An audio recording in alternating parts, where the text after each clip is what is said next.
Okay. Welcome to the last day, the last morning, officially, in terms of sessions. It's great to have everybody here. The session we're going to start right now is going to be two great talks from Alia and Noelle. And we've got it under the theme literacy and safety. Just as we've done in the past sessions, we'll first start with the two speakers. I'll first introduce Alia, she'll present, and after she's done, I'll introduce Noelle, and then she will present, and then we'll open it up for questions, both in the room and also online. So I'm pleased to introduce Alia. She is a PhD student in politics at New York University, where she researches how the design and development of online platforms impacts how we learn about and participate in politics. She's building Decipher, a research and design studio dedicated to using creative technology and storytelling for critical tech literacy. Her past work includes 2 Mozilla Creative Media Awards projects, which is Survival of the Best Fit, a game on AI bias, and The Algorithm, an interactive explainer on recommender systems. Let's all welcome Alia.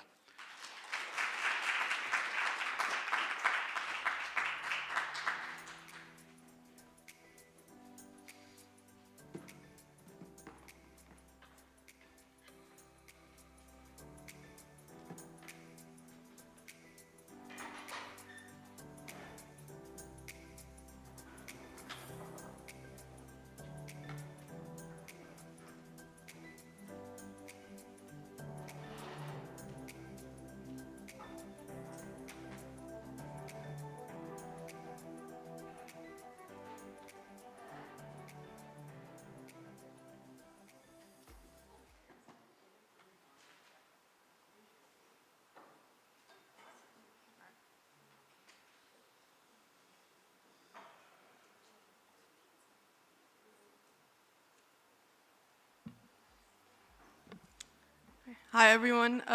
Thank you all so much for being here on the last day. I half expected all of you to be asleep, but I'm glad to see you here. And thank you all for a very, very inspiring 2 weeks, of course. I'm Alia, as everyone in the room knows by now. I'm going to be presenting about more public-facing work rather than research.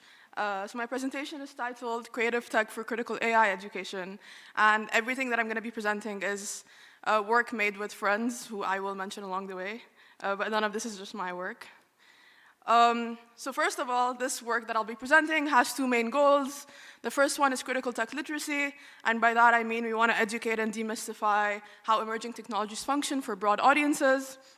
And the second is technological public imaginary, so we want to have people be able to push the boundaries of what they think their interactions with technology could look like. And the theory of change is sort of twofold. The first part is the awareness part. So we believe and hope that a greater awareness and understanding of how technology works would provide users with greater agency in how they interact with these systems. But the second is also to create a culture of accountability to be able to demand better from the tech companies. And both parts play into one another. You can't have awareness without being able to demand better from these corporations. And at the same time, we don't want people to just sit around and wait for regulation to happen. For a lot of people, especially around the world, no one's going to be regulating this for us. So in the meantime, we need to be able to have some sort of agency and awareness. So the first project I'll be talking about, which is like a precursor to my most recent project, this is from 5 years ago, but we just recently, in the past few months, won an alumni grant from Mozilla Foundation to kind of like do a retrospective, look back at it, see what worked, what didn't work, and make some updates. So a lot of this work came out of this alumni grant. It's called Survival of the Best Fit. All of the projects I'm going to be presenting are online, so you can just go to the website if you want. I had this idea of like playing through the games, but A, I know a lot of you guys did, in person at least, over the weekend, and B, I don't think I have the time. But I will briefly show you the website. So this is the first game, Survival of the Best Fit. That is not what I wanted to show. It was built with my 3 friends, Gabor, Jihoon, and Miha, who I met in college in a class called Politics of Code. You know, not very surprising. And when people used to ask us why we worked on this game, I always had really like, well planned out answers about bridging the gap between people building technology and people using it, or awareness as agency or whatever. But I think the truest answer is that we just wanted to work together because my friends were graduating and we were like, everyone's flying all over the world. How do we stay in touch? We work on a project, of course. And so it was really born out of friendship and out of like shared principles and understanding.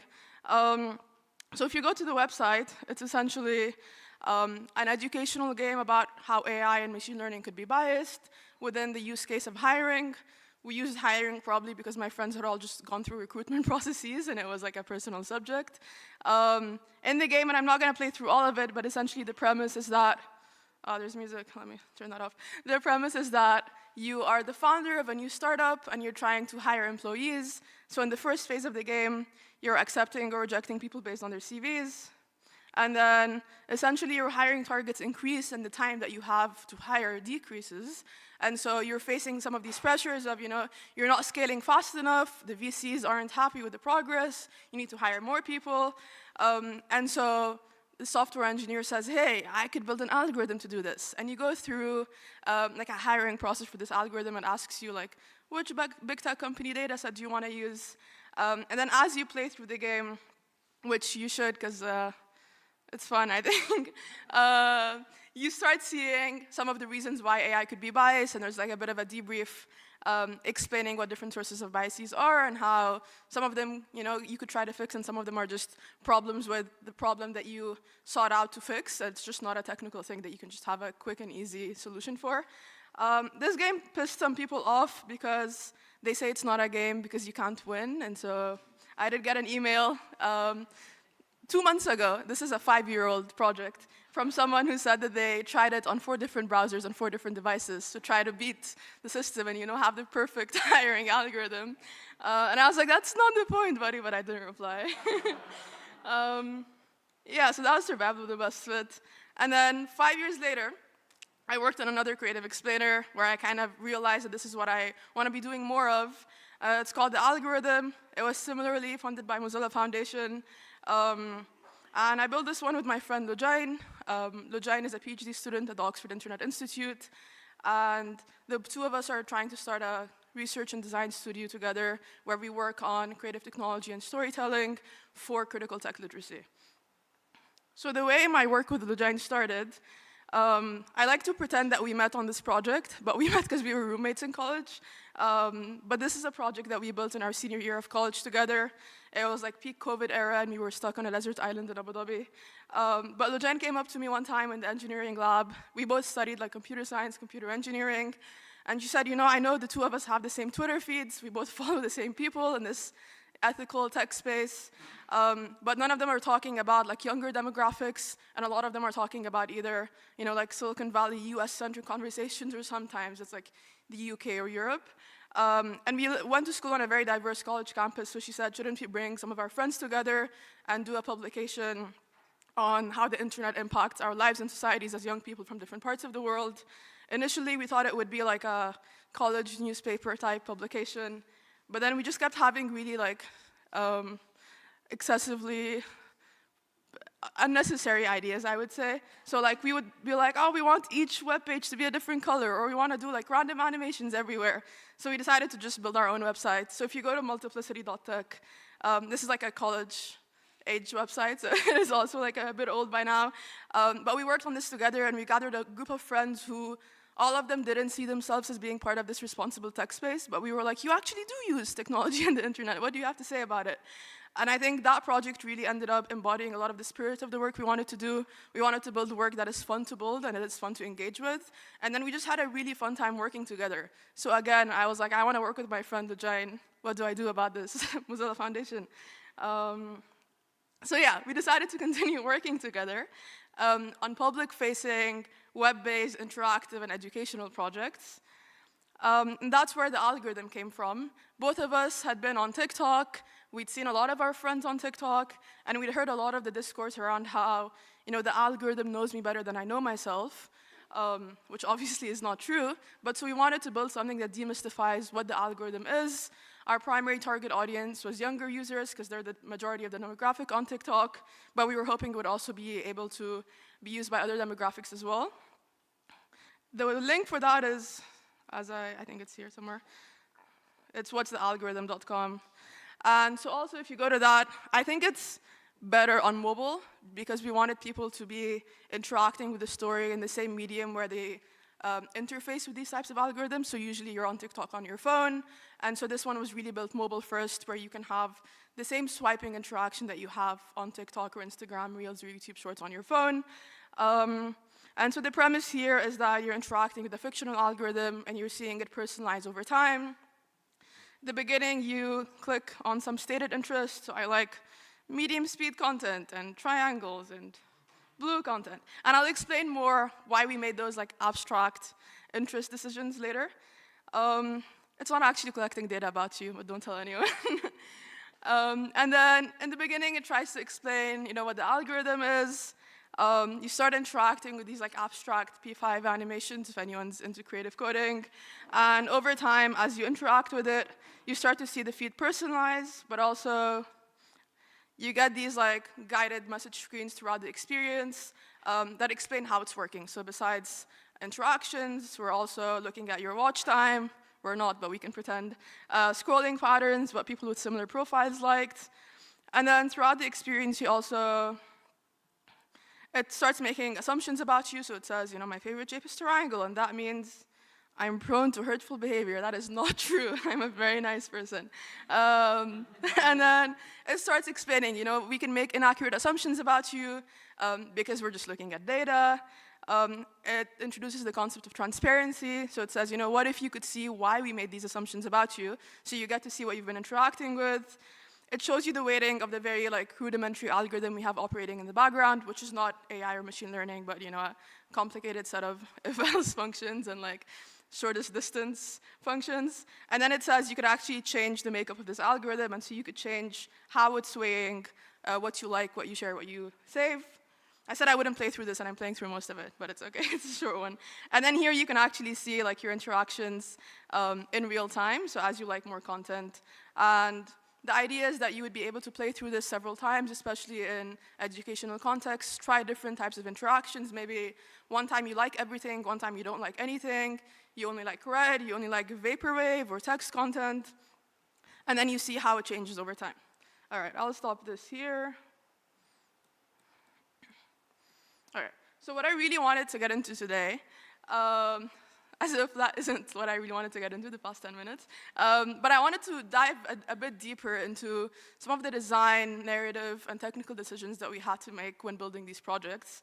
And I think if there's one big takeaway I want you guys to have, is that the research and the content part, the design part, the technical development part, the storyline or the narrative, they're all very deeply intertwined, and it's all an iterative process of going back and forth from one another. I saw on a listserv just last night as I was thinking about this presentation, someone saying, I want to build an educational game. I have most parts of it ready, except the game part. I'm not a game designer, and I want it done by September. And I was so you don't have most parts of it ready. So yeah, the process really feeds into, all the parts feed into one another. So I'm gonna walk you through some of the different trade-offs and considerations that we had to make working on these two projects, and I'll try to show you some examples as well. So the first thing that's always the first step of working on these projects is figuring out what the literature says versus what the public needs to know. And they're not always necessarily the same thing. So sometimes, there's technical aspects of recommender systems research or literature that are cool for the researchers to be learning about, but it's not necessarily what you need to be communicating in a public-facing game. So figuring out that balance without also patronizing your target audience is an ongoing process. And I think key to that process is that you both have to be consulting with the literature, with domain experts, but also you have to be consulting with your audience, trying to figure out what people want to learn about, what people understand and don't understand. So it's not really a process where you sit in a room on your own and say, this is what it's about, but it's a process where you really have to be engaging both with the field and with the people who you want to be using your games. Yeah, and then you have a clear outline of both what the literature says, but also which parts of it you really want to communicate, and be very clear about that. A second trade-off is the idea of inviting more people into the conversation versus being overly prescriptive. I have a lot of opinions. Lojane has a lot of opinions. I think all of us in this room have a lot of opinions. And so it can be difficult to determine to what extent the experience I'm working on is just saying all of my very strong opinions versus actually giving people the language and the ability to engage in this discourse and trying to allow them to have their own opinions and to contribute what they think they know about their own engagement with digital systems. And I think this has to come from a place of humility almost, where you identify that, yes, I've been engaging with this research, I go to these conferences, but the people using these applications and these algorithms, these recommender systems, they have their own experiences that I don't know about. And so the primary goal can't just be, I want to tell them what they should think, or I want to tell them what the political and social impacts of these systems are, but I want them to be able to tell me what they think the political, social, and personal consequences of these systems are. All right, the third one is building for everyone versus a specific target audience. It's really great to say I'm building, an experience for the public, for everyone in the world, but you're gonna end up having to make trade-offs in design, development, narrative, content, aesthetic, that will really require you to have a clearer sense of who your primary target audience is, and then you can extend from that. So my primary target audience for the algorithm could be, young people in a specific context, with a specific level of technical background, and if everyone else uses it, that's great, but sometimes having a specific target audience is what enables you to build something that is coherent so that everyone else can actually engage with it. And again, key to that is not just sitting in a room deciding this person is my target audience and thinking you can build for them, but building with your target audience, right? So every single stage of the research process, of the development process, has to include, like at the very beginning, we had some calls with people who, we just put a call out for people within the age group we were looking at, within the level of technical background, which is none, that we were looking at, and asked them about their own experiences with algorithms, with TikTok, with recommender systems. And then at every stage of the process, you do user research, user testing, to make sure that you're not building a very one-sided experience. Next up is relatability versus universality. And what I mean by that comes back to a very specific example, which is these random abstract animations, and why we decided to go with these random abstract animations. And over last summer, when Lojane and I were working on this, we had this Trello project board that had the card that said content, question mark, question mark, question mark, question mark, for maybe 4 weeks, and we still couldn't figure out what the hell the content would actually be. We knew we wanted to create a fake feed, we knew the algorithm would personalize over time, but what do you actually see on your fake feed? And one of the questions that we had to grapple with was that if we want something that would really evoke very specific emotions, you see a specific cultural or political reference from your context, the algorithm tells you oh no, you're a big Donald Trump fan, and you're like, oh no, I'm not a big Donald Trump fan.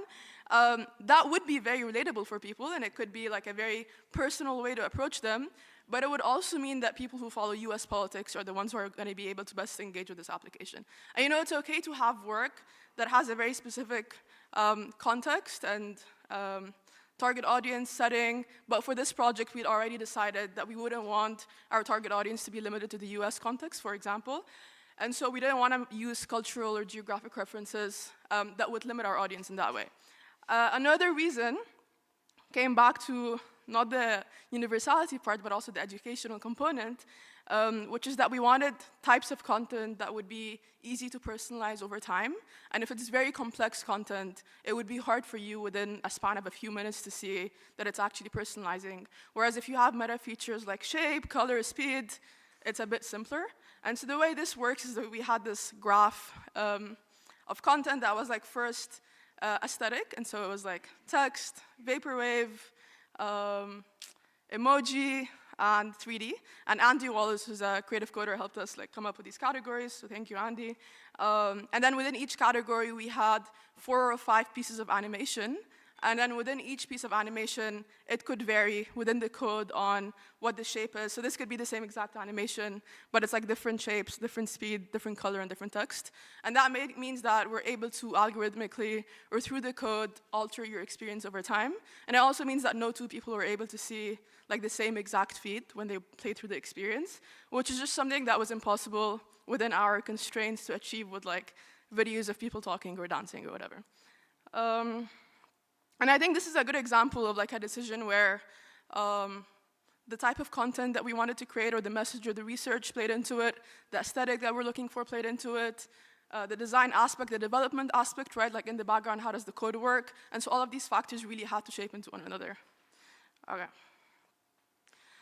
Another one is gamification versus the educational value. And so, like I mentioned, I got this really annoyed complaint 2 months ago about someone who said they couldn't beat the game. But that is a decision that we had to make, right? Working on survival of the best fit, we had to ask ourselves, is it possible, like, is this really a traditional game where it's possible to win or lose?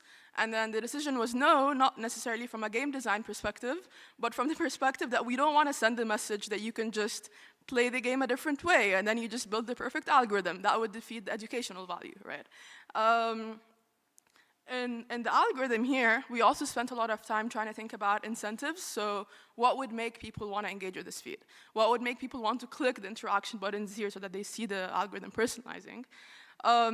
But then going back to the educational value, we didn't want people to be excessively incentivized to engage with the feed in a very specific way that might not reflect how they actually engage with their own feeds. So sometimes we've shown this project and someone says, you know, when I'm on TikTok, I never like anything.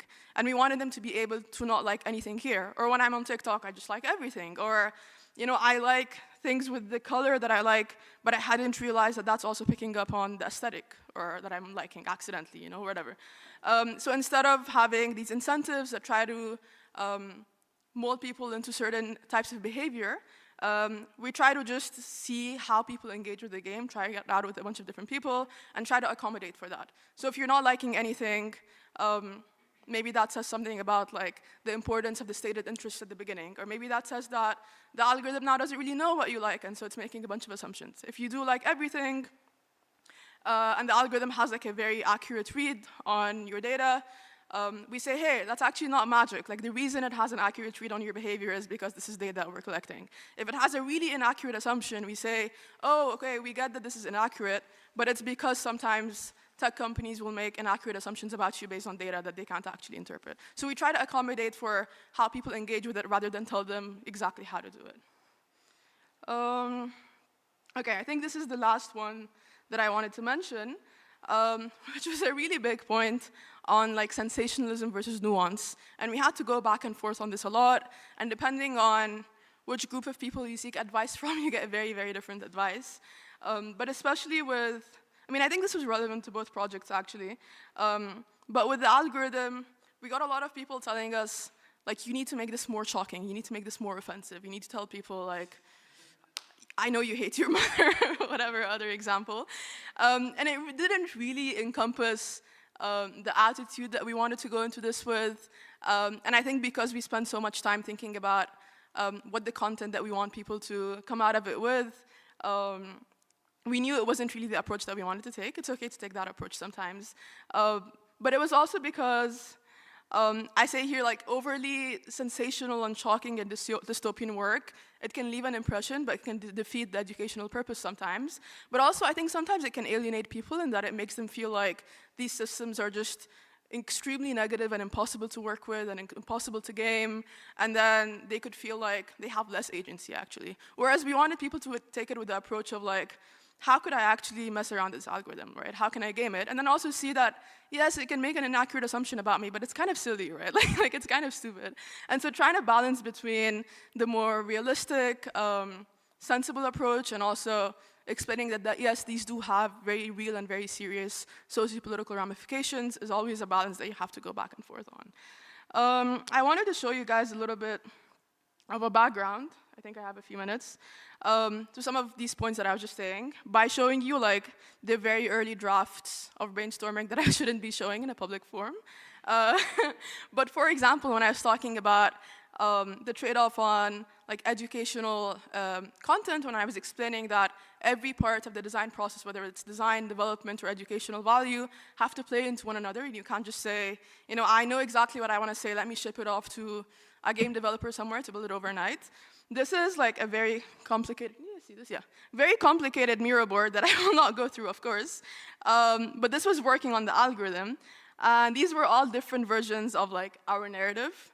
And you can see here in this version, like, and these are like the very first wireframes, so they're really ugly. But you can see that there's like steps. You're helping test a new social media app. Tell us a bit about how you got started, getting more info on whatever. But then here, these purple cards actually indicate what part, like what the screen serves in terms of educational impact or educational value. And so there's this like really complicated, this is even the right one. Oh, here we go. Educational value. So like in the beginning, we're trying to tell people the need for curation or filtering. So we'll say like, oh, there's just too much content. We need to filter it out. And then we're trying to talk about engagement optimization, feedback loops, transparency, implicit and explicit signals. And these are all kind of like keywords or topics that came out of the research that we knew we wanted to convey. And then we just needed to figure out which parts of the game conveyed which pieces. And I think notably, it's okay that you can play through the experience and not be able to tell that we're trying to say all these things. But there are things that we can pull out when we need, right? So if we're doing this in a workshop or in an educational setting, we know that we can use the screen as an example to start talking about transparency, for example. So just for us to even have like a coherent sense of why we have each screen, I'll get too held up on like, well, let's put this cool animation because it looks really exciting, but it doesn't actually serve the narrative or educational value, was really important for us. And again, to show you another like behind the scenes that is unfortunately live streamed on the internet.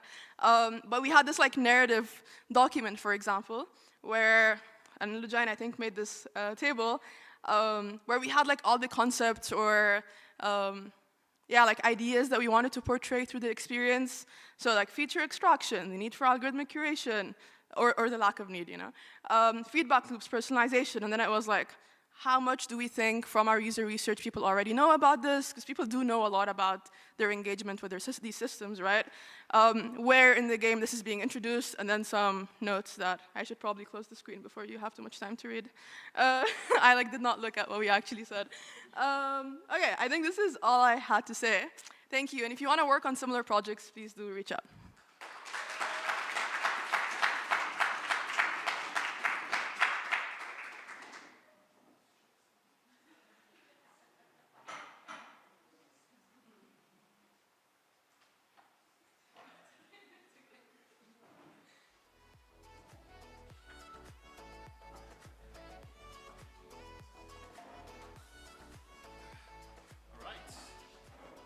Okay, thanks Alia for that. It was a great presentation and also very much, how the sausage is made, as they say. And now it's a great pleasure to introduce Noelle Martin. Noelle is an award-winning activist, lawyer, and researcher with the Tech and Policy Lab at the University of Western Australia Law School. Her research is co-funded by the Australian Government Research Training and Training Program Scholarship and the University of California, Los Angeles Center for Race and Digital Justice. So, join me in welcoming Noelle.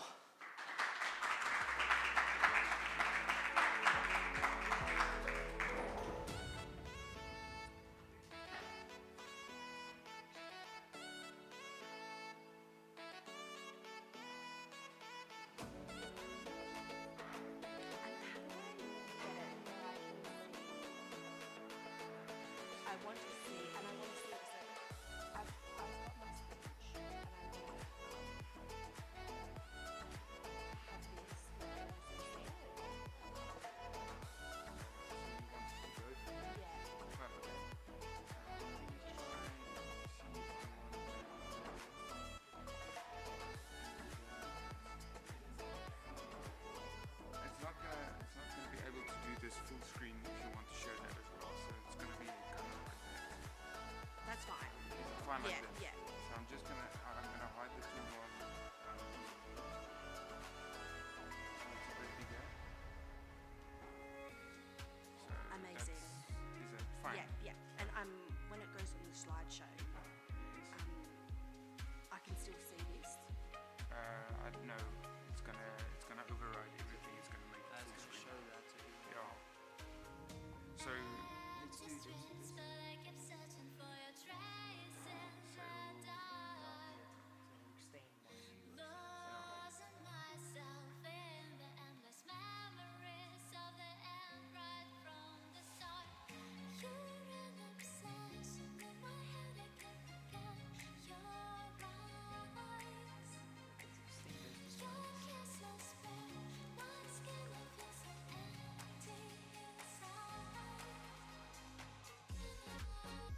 Hi everyone, good morning.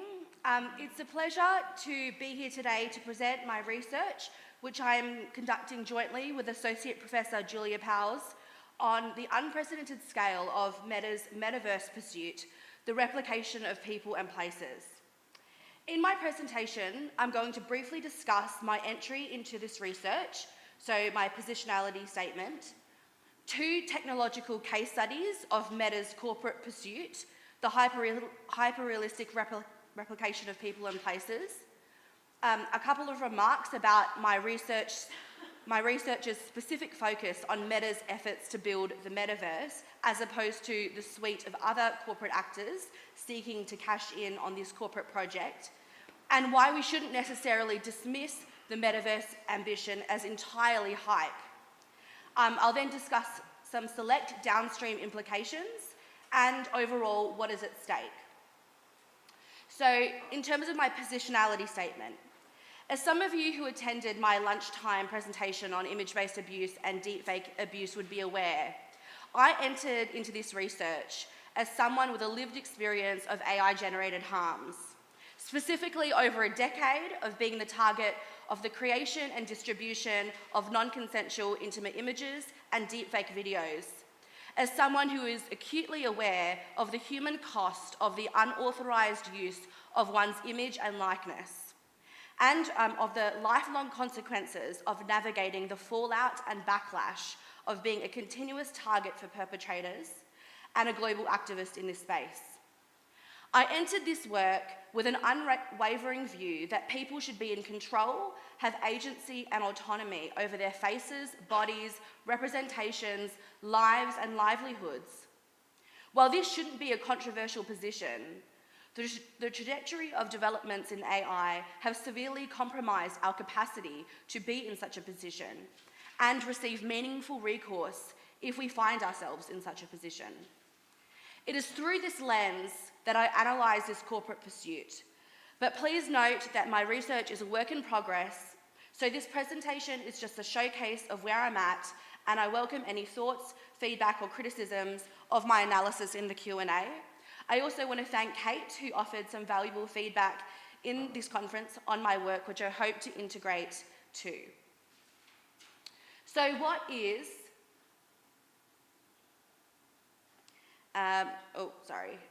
So what is Meta's immersive tech metaverse vision? I'm sure you're all aware with the concept of the metaverse. But for completion, what was once a relic of dystopian science fiction has now become blueprints for our collective future. In late 2021, Zuckerberg described Meta's vision. As he'd have it, in the coming years, we will all socialize, work, play, vote, exercise in a 3-dimensional computerized world that looks, feels, sounds real. To realize this ambition, Meta has invested billions of dollars building an integrated pipeline of immersive technologies, including virtual reality headsets, augmented reality glasses that can overlay virtual information onto the physical world, haptic gloves that allow people to touch and manipulate virtual objects and people, and wearable devices that allow people to type just by thinking. So onto my technological focus 1, the replication of people. For the metaverse to feel real, people must look, talk, and move like they do in the physical world, which leads me to my first case study. One core workstream for Meta are its lifelike human avatars. While avatars or digital self-representations have been popular for some time in entertainment, gaming, and virtual worlds, Meta's avatars are full-body, accurate representations of people in 3 dimensions. Currently, Meta's avatars can reconstruct a person's lips, cheeks, wrinkles, eyes, hair, teeth, mouth, body shapes, and poses. The company can replicate human clothing and how it moves with a person's body, as well as accessories such as glasses, and its avatars can adapt to changes in lighting and makeup. They can replicate how a person communicates, talks, and moves, capturing a person's idiosyncratic body language, movements, and voice. Its avatars are also being built to work in conjunction with haptic gloves to allow for touch or the ability to manipulate real and virtual objects with haptic feedback. According to a senior director of research at Meta Reality Labs, in order to faithfully capture the minute intricacies of the human body and human movement, the company needs to understand how the human body works. To do this, Meta is relying on medical literature, advanced medical imaging references, and understandings of people's musculoskeletal systems to predict motion and capture how a person's shoulder blades slide, hips roll, and joints stretch. The company's aim is to allow people to generate their own hyper-realistic avatars in minutes with just a few snaps of a phone camera and a scan of certain facial expressions and sentences. So, technological focus too. But it's not just people that Meta is seeking to replicate, it's places too. From public to private places, cityscapes, workplaces, museums, homes, and airports. According to Meta, these virtual replicas of places are being researched and developed to assist the functionality of future let me just get that slide. To assist in the functionality of future AR glasses that will overlay virtual information on top of the real world. So, for example, Meta is replicating these places, these 3D constructions of places, including the objects within them, to assist with the so-called understanding of our environments.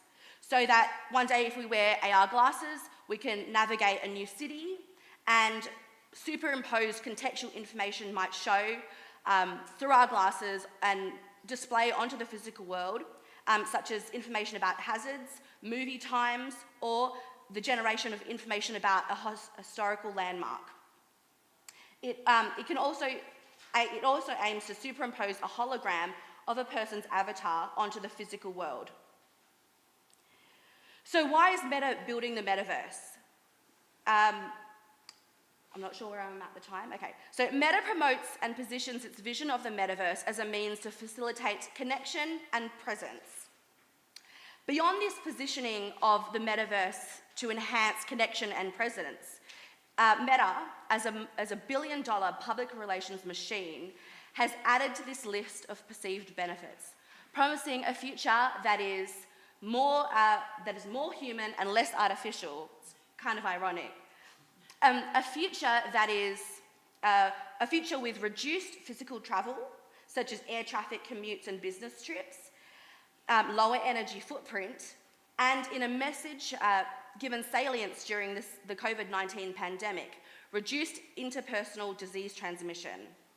However, these promises and perceived benefits are speculative at best.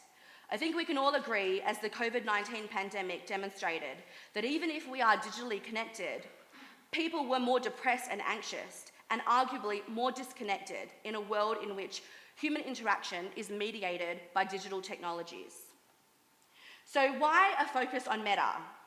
Well, there are many technology companies venturing into their own metaverse pursuits.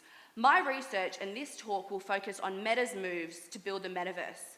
In particular, given nearly a third of the world's population uses Meta's products, and therefore what this company does affects all of us, not merely the people who use its products.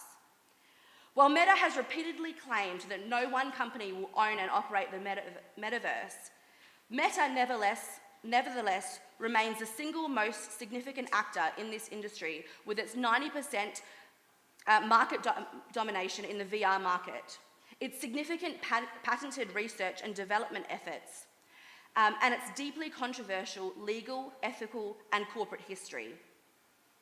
Given Meta's reach and considerable socio-political and socio-economic power, what this company does warrants specific interrogation. So why we shouldn't necessarily dismiss the metaverse pursuit as entirely hype? Well, as I've alluded to, the metaverse is essentially just an integrated pipeline of immersive technologies. While the overarching vision might not and probably won't come to fruition, the company is still researching and developing and deploying the elemental and foundational immersive technologies that will form and comprise the metaverse. So I don't think it is wise to dismiss this vision as entirely hype, because we're going to gradually see these technologies deploy and become embedded in our society. So, for now, I'm just going to talk about select downstream implications of Meta's vision and then talk about the overall issues of what is at stake.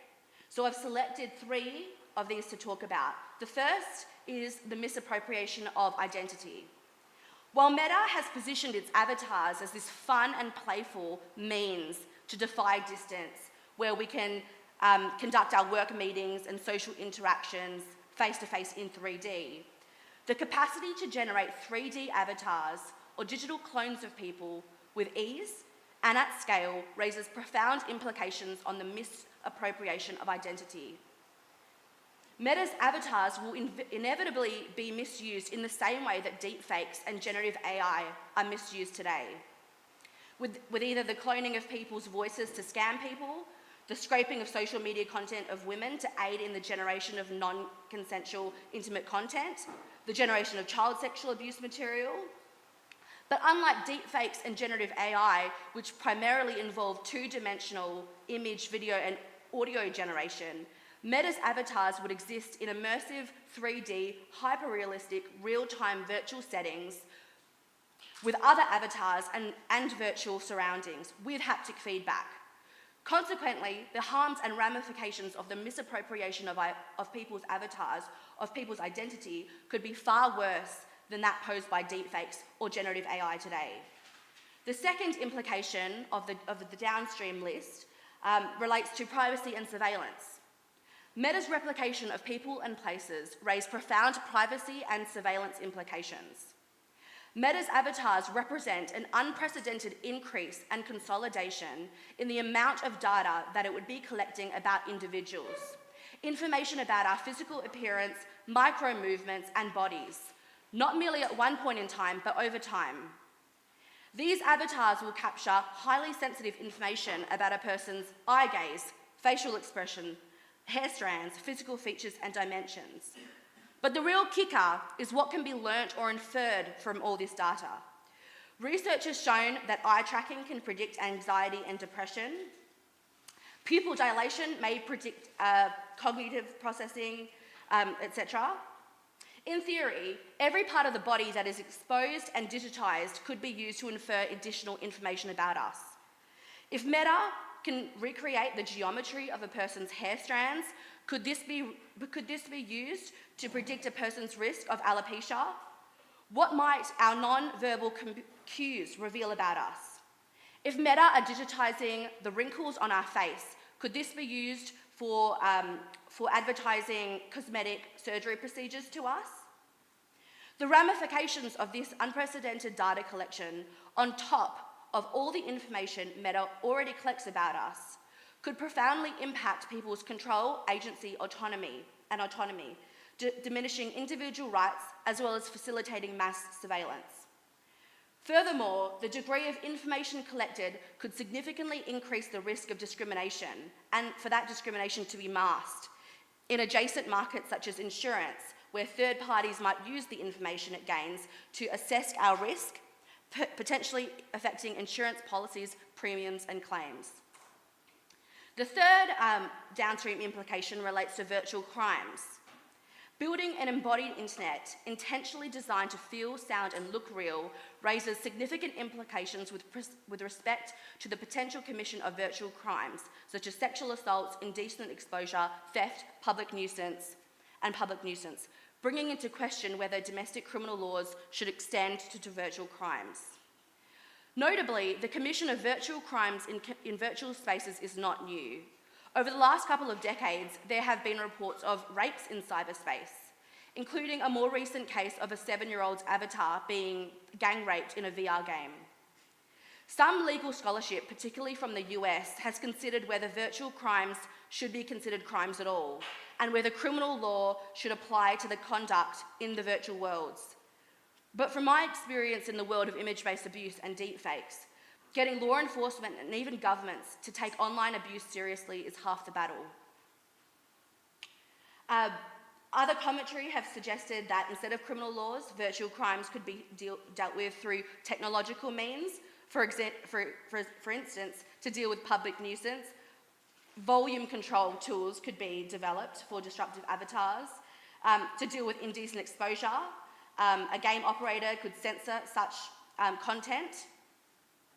I don't have the answers to all these questions about how to deal with these issues, but these are going to be issues that you and I are going to have to deal with now and in the future. So what is at stake? And this is really where the meat of my analysis comes in.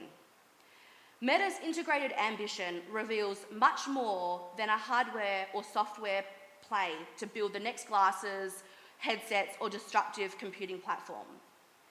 Encompassed in its ambition is Meta charting a course to replicate potentially all people and all places, laying virtual claim to, appropriating and representing a corporate incursion into public and private domains of the human experience where nothing is off limits, from human bodies, motion, communication, touch, and perception to cityscapes, workplaces, roads, homes, museums, and airports.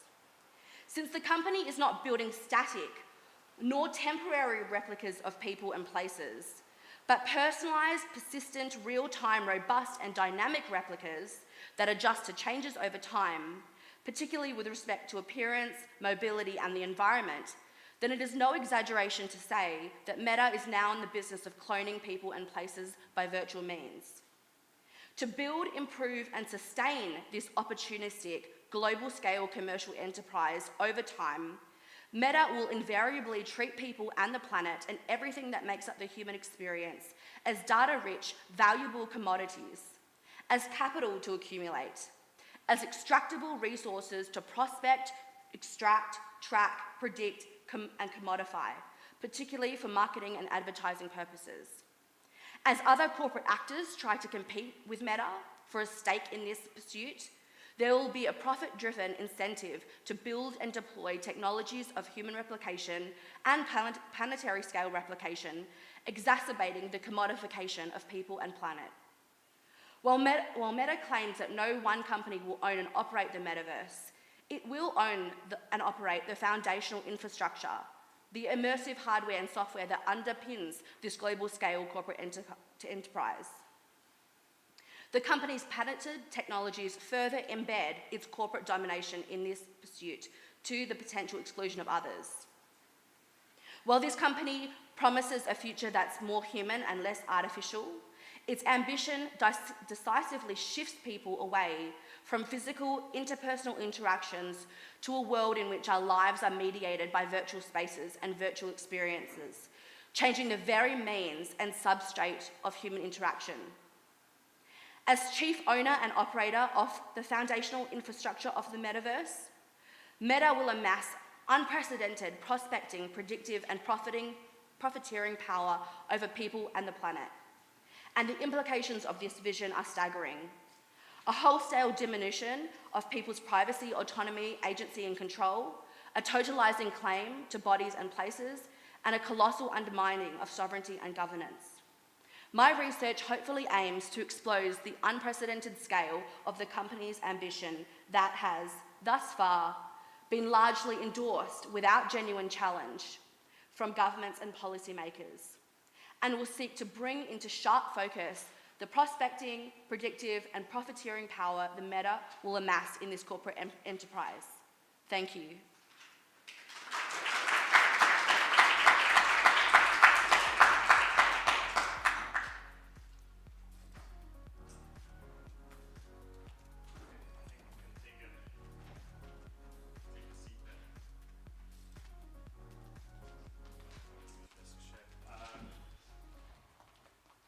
Thanks for both presentations. I will abuse the platform to ask the first questions before everybody else.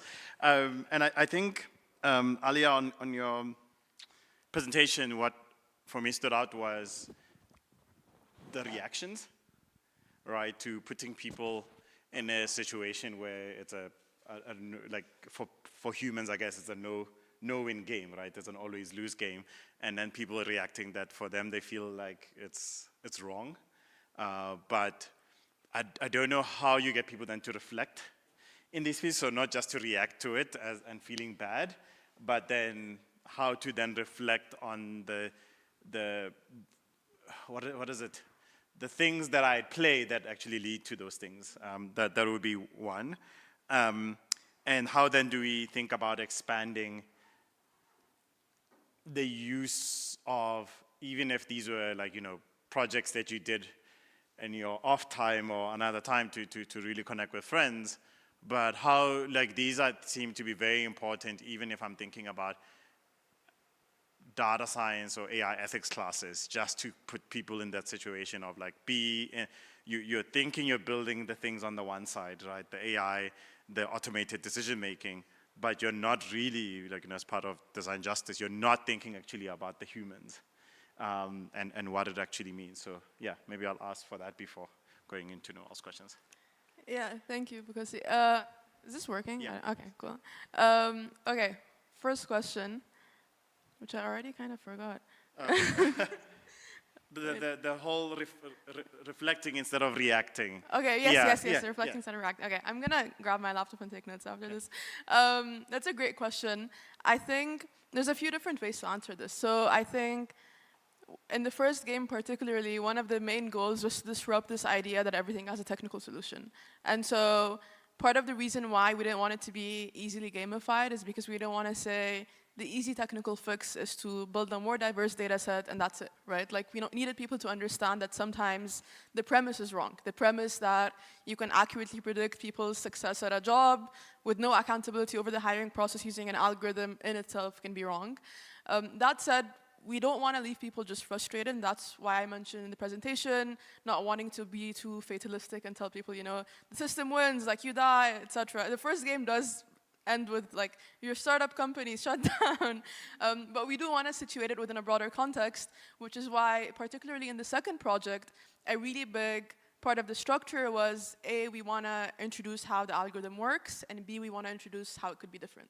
And two of the ways that we tried working on that was through transparency and user choice. And so that's why you have the pieces on like, what if you could see what the algorithm is seeing, and then what if you could change it? And towards the end, there's also some like algorithm cards where it's like, sort of like the marketplace of algorithms concept. And then beyond kind of like trying to incorporate that more into the structure of how it's built, at the end of each experience, which I didn't get the time to show, there's like a debrief Q&A, where we try to take some of those remaining concerns of like, how come I couldn't, so the person who emailed me just didn't read the debrief, but other people have, and so it's like, how come I couldn't just beat the game? It says, this is why you couldn't do it, and then after the debrief, which exists for both games, you have like a reading list as well. And so we also try to situate it within a broader set of resources where it's like, okay, the point of this isn't to have you be an expert on responsible AI, but to give you introductory language and experience that you can then use to go and peruse other resources. And our aim also for the more recent projects and ongoing projects is to also be working on lesson plans, on syllabi, on educational resources, so that it's not just like a one-off experience. Like, sure, you can play it on its own, but also if you want to take it further, educators are able to do so. Okay. And I think that leads into your second question about using it within like educational context and working with people. The first project I worked on was like all of us had full-time studies or jobs, and we were like struggling on the side. But I think since then, I've come to realize that this is really the type of work that I care about. And so the second project was really like, okay, this is a full summer where this is the thing that we're doing. And we wouldn't have been able to do any of this without like Mozilla Foundation's support. So we had funding to do it as well. We were able to actually hire people and contractors. And now we're trying to set up a studio specifically to be able to do this work with more longevity, with more sustainability, and more long-term. And Rogelio and I were talking about this the other day at Discotech, but also there's not that much that we know about how these interactive explainers work. To what extent do they actually change how people interact with AI systems? Are they successful at doing it? When are they successful at doing it? So besides focusing more on like the building aspect, we also want to build up like a research repertoire where we actually understand what type of literacy works, when does literacy work. Okay, cool, thank you. The second, Noelle, in the, I think, maybe bigger context of the situation that you're talking about, you find that a lot of people, I think this has been talked about a number of times at this meeting, how digital infrastructures come into nations now. A large part of it is also driven by the big tech companies bringing in that infrastructure. And as such, it seems there's almost an exchange that to have digital infrastructure, you need to sign on to our new technologies or metaverse or whatever. Like if we think about what's this thing? Not net neutrality that has come along where some services would be free on some networks. This might not be something in some countries, but you find in a lot of developing countries, you might have services from Facebook or from Twitter or from X or whatever, actually being you can access them by just having a plan, and just having a phone that's connected to the internet, but you don't need to pay, right? So then it means that your experience is guided through, if I go to this service, it's always free, or I have to buy a data plan to access the rest of the internet. So do you see there's a power imbalance there, and I wondered how maybe you think of the work that you're doing at the moment, or you're continuing to do, versus that part that there's for a lot of countries, the internet is coming in through these big tech companies. So the metaverse will almost be the thing that's front and center. It's almost like you're choosing, are you going to participate in the internet or not? Yeah. Oh. Yeah.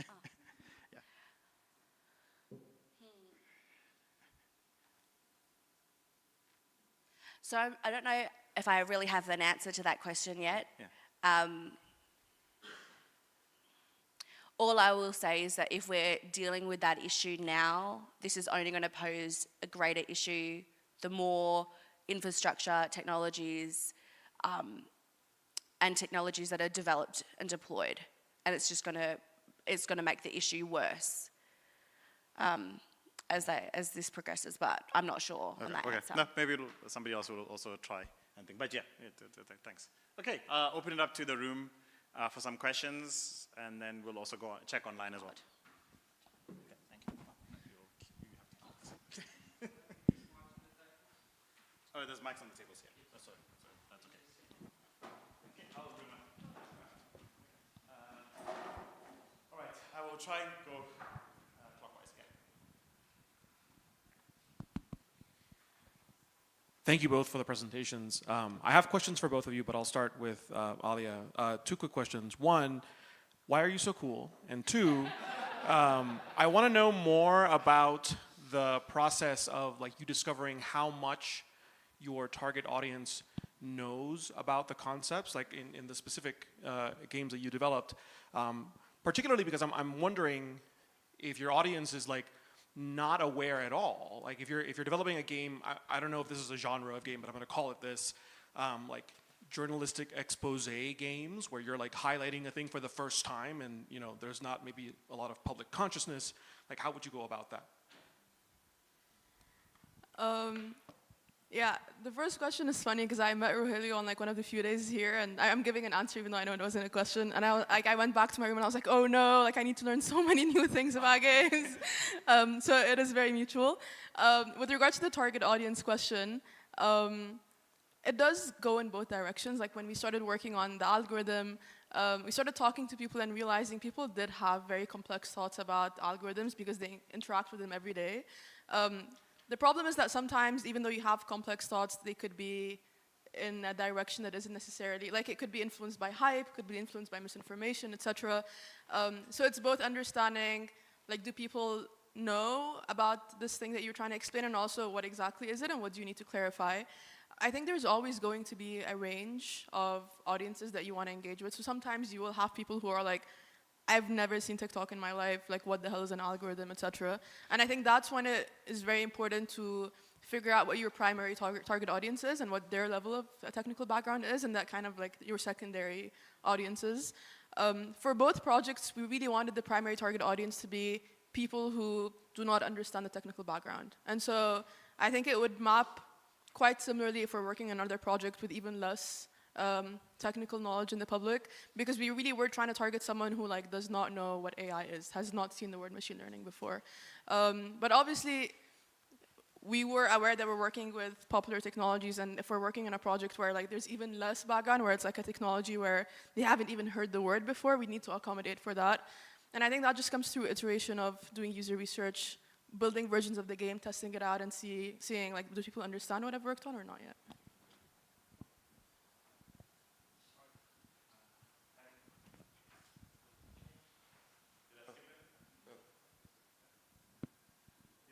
Yes.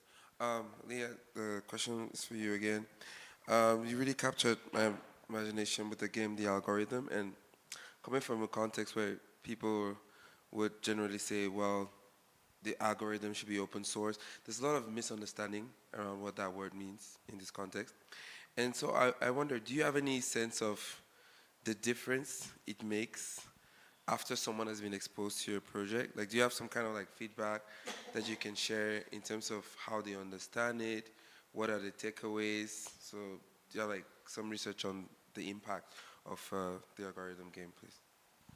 Yeah, I mean, with regard to the impact part, that is really part of what we really want to try to work on now. So we're both just starting to work on some papers and research projects where we really want to try to assess that in a more structured and maybe like a more empirical sense. But we have exhibited in a bunch of places. We have done user research.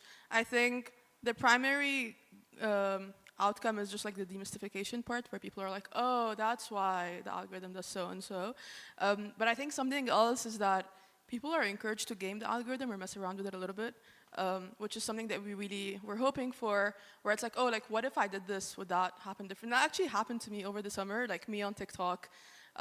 Last summer, I'm on a break now, but last summer I'd be like, oh wait, like maybe I should like this and this, and like I was just a lot more conscious of what's happening in the background, and I think that's what I want people to have in their interactions with these technical systems. The goal really is to see it as like a set of decisions that could have just as easily been a different set of decisions, and I think it's easier to break that down when you kind of have a sense of how it functions. But with regard to the transparency and open source piece, I think that's a really difficult question, actually, because one of the aims of the game was to encourage people to think about transparency as like an alternative or a solution. What if you knew more about what's happening in these systems? But we're seeing, especially in the European context and DSA and all those different regulations, that transparency can also be like transparency theater, right? Like Twitter said, hey, the algorithm is on GitHub, but like not really. Like you don't actually get to learn that much from this GitHub repo that claims to be, you know, full transparency. And I think that's a complication of doing this type of work, where you're trying to abstract it out and make it a bit simpler, but also we need to have these bigger conversations on like, okay, so what if you have transparency? What exactly does it tell you?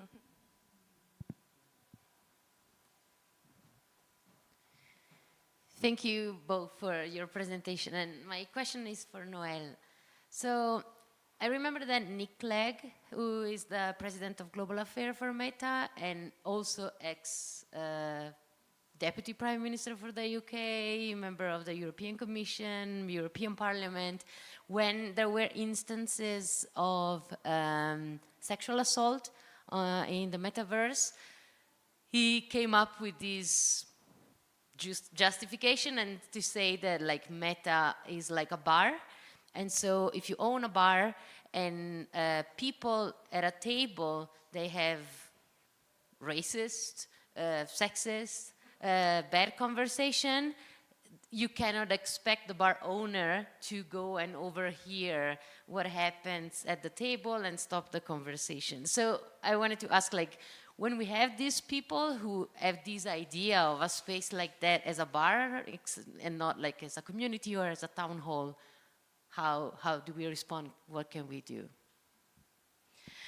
Yeah, that's a really, really great question, and I think that's going to be a really important aspect of all of this to navigate, because like the harms and the crimes, or the harms that should be crimes that happen online are, I think, just as horrific as the things that might happen in real life, in a way that not only you're dealing with the emotional fallout, but you're also dealing with attitudes that like to dismiss the fact that they're not seen as harmful. And I think it's really, really dangerous and problematic to have leadership that has views like that, because it seems to always put the responsibility of dealing with these kinds of issues onto people, onto users, which are people, and then obviously those that are disproportionately affected by sexual abuse or kind of these kinds of crimes will be vulnerable, diverse populations, and I think it's just not good enough, and we're going to have to figure out a way to navigate putting more responsibility on them, because they're developing these technologies to make sure that it is safe, and to make sure that they're not putting that responsibility on us. So I don't know how we're going to do that, but we're just going to have to figure out a way. I have it. Yeah, my question, well, both of y'all, I really loved your presentations. Thank you so much. These were really amazing.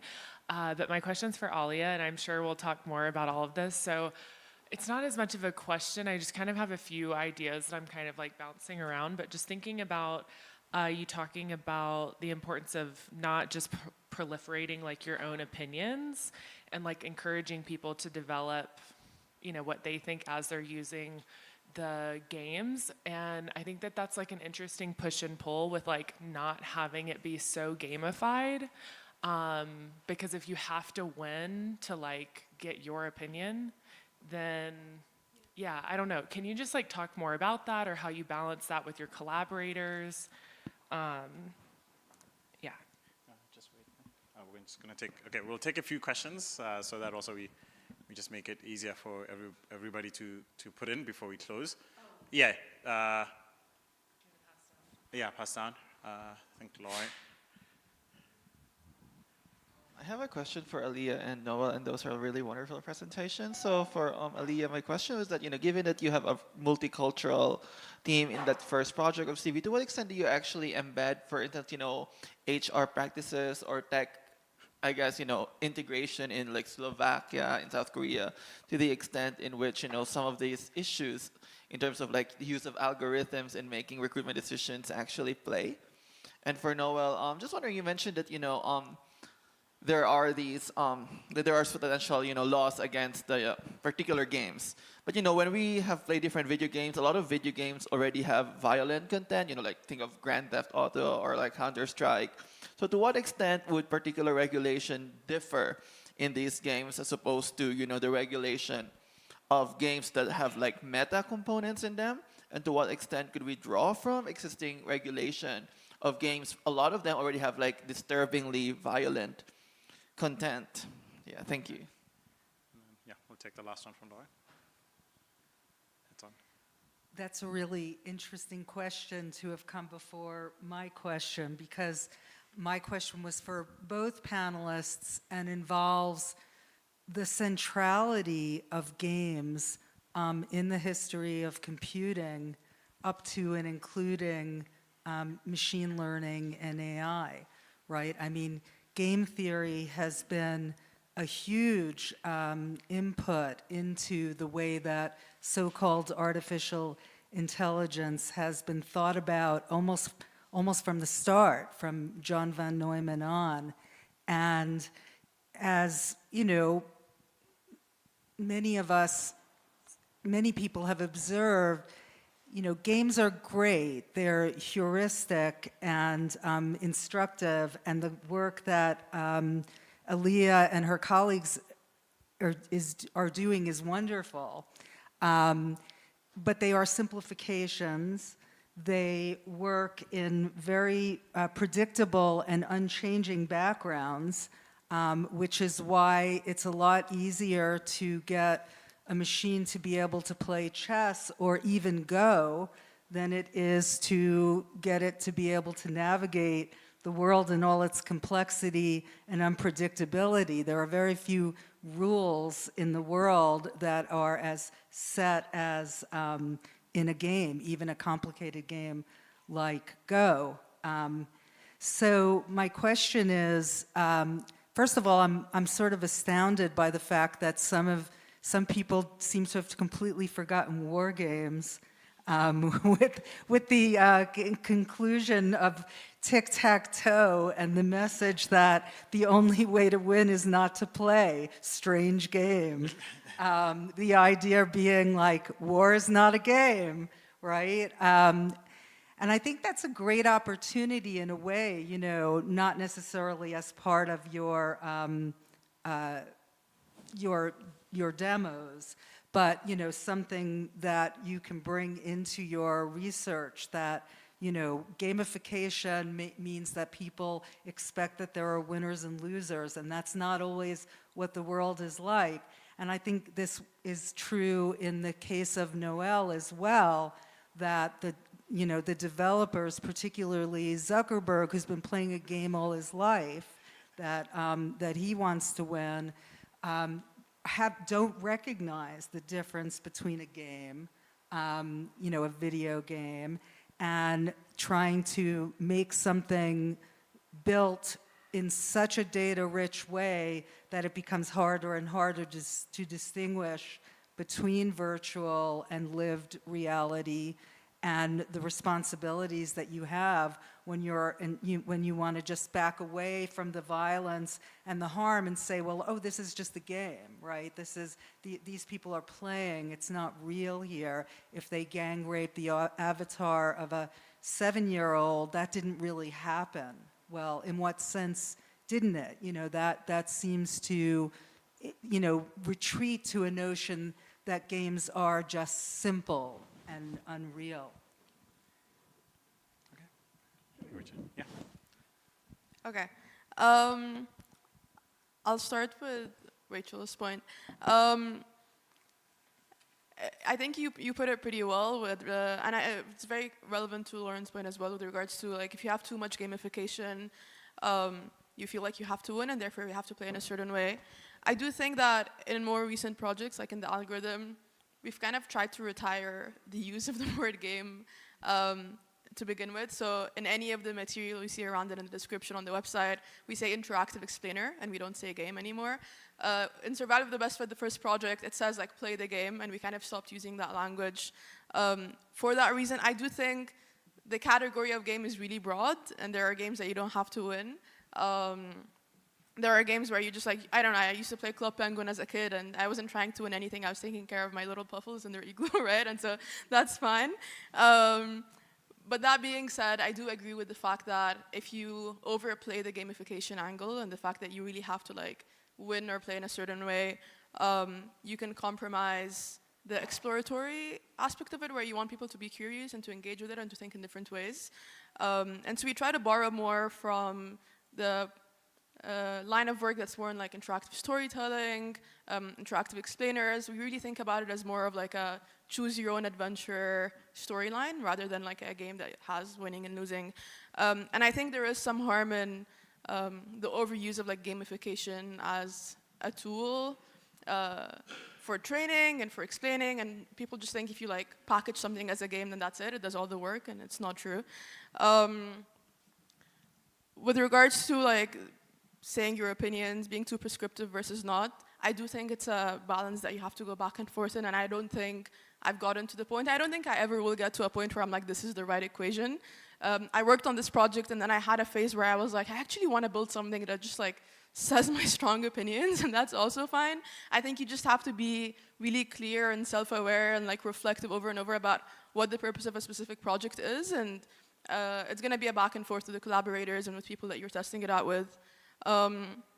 I hope that answers part of Lauren's point, but I do agree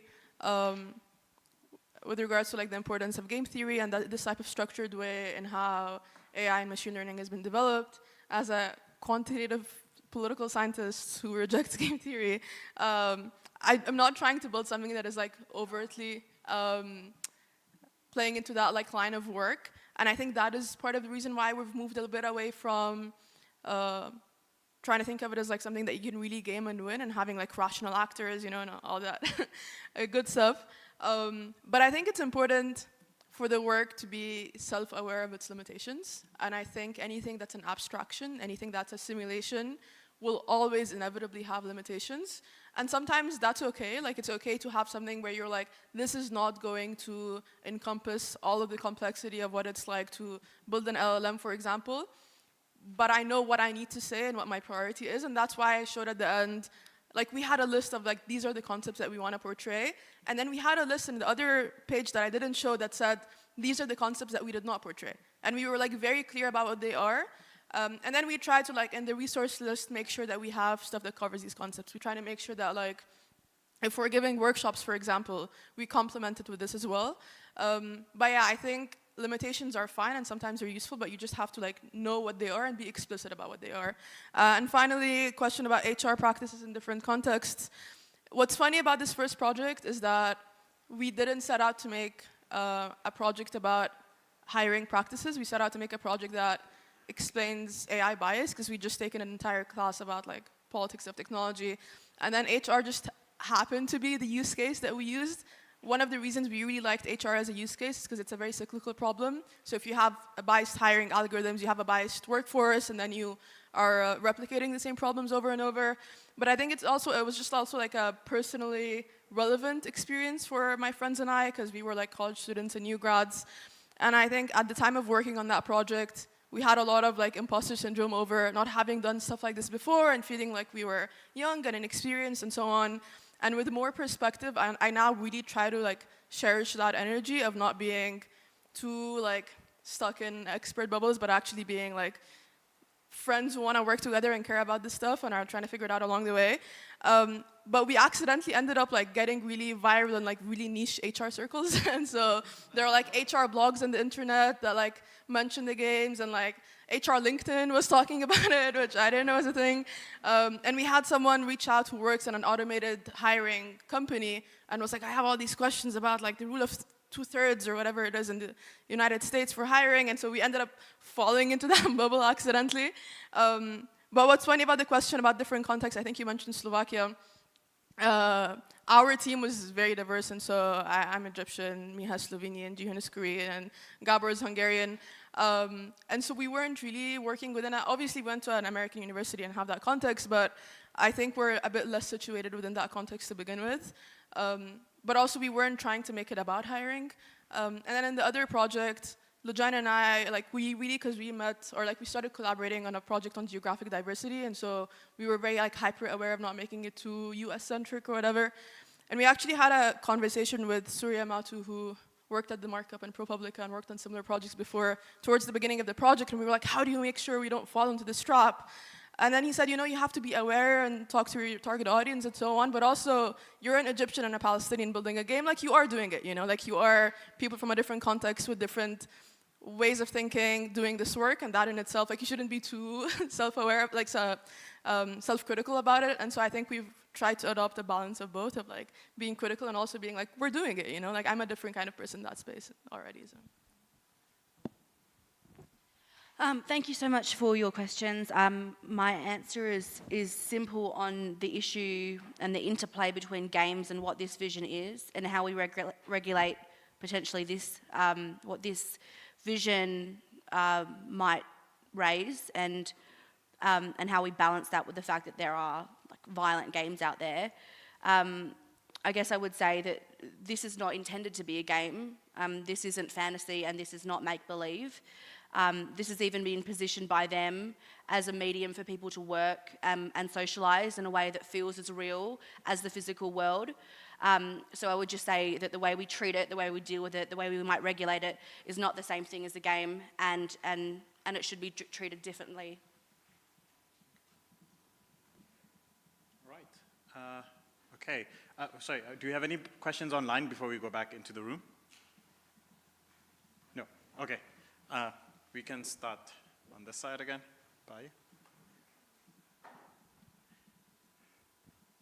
Thank you so much, but this was a very, very interesting presentation.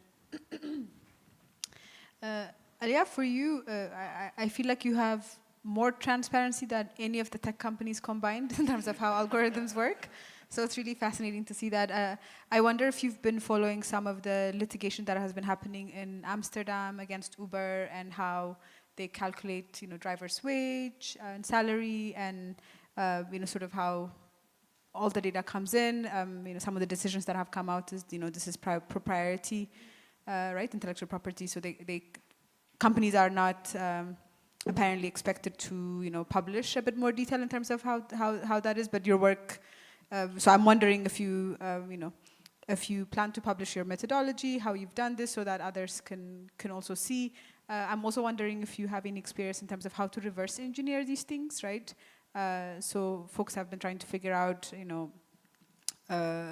so people, for instance, would submit, would change their name and submit to would apply for a job, right? Like if you apply with a African-American sounding name versus a white name, so I wonder if you have any other sort of things that you've heard about, sort of how to bypass these things, how can we reverse engineer so that we understand how these platforms work.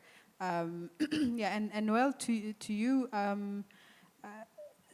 so with Facebook, we've done, there's a couple of litigations on its impact across the world. So the folks in the Rohingya in Myanmar have brought litigation against Facebook. Ethiopia, we have brought in a litigation against them for their support of a genocide. And there are a couple of individuals across the world, and especially in conflict zones, that are sort of organizing to figure out how do we get impact. So sort of what you're describing for me there is sort of is one form of the harm that we see from these platforms. So I'm wondering how we can kind of design technologies differently, right? And I guess in your case, I'm wondering whether there are kind of just or useful applications of replication. And here I'm reminded specifically of there was something maybe a couple of years ago about I think it was like the Prime Minister of Tuvalu, maybe. It's a country that in the Pacific that's sinking into the ocean, expected to be underwater by 2100, I think.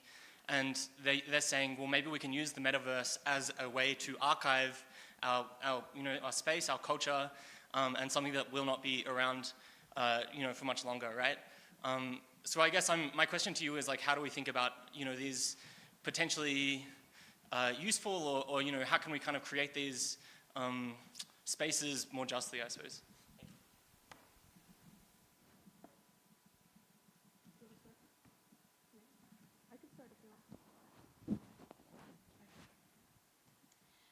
Okay, so thank you both for the questions.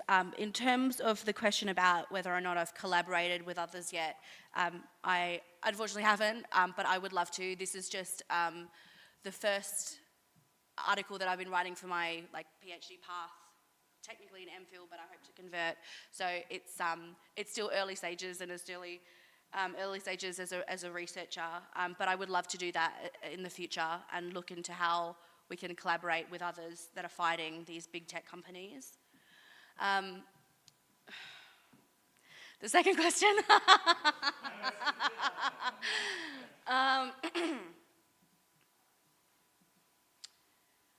The issue about whether or not there are just or useful cases of replication. I think in that example that you provided about the replication of a place, look, I think we should just go out and help deal with the climate change or any kind of physical issues, rather than just simply replicating it. But that kind of just avoids the issue. I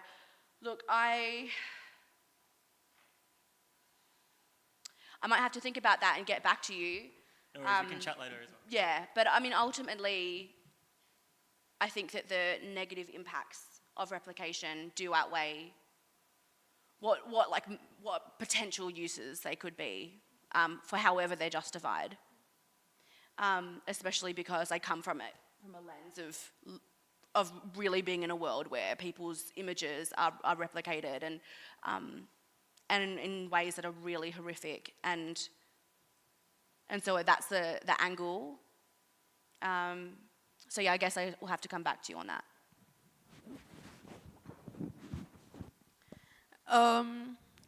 Yeah, with regards to transparency, we definitely do have in this short explainer more transparency than you get in any of the social media feeds, and that's the point. I think in the first slide or the second slide, I said, A, we want to demystify how technologies work, and B, we want to work on public imaginaries on how they could work.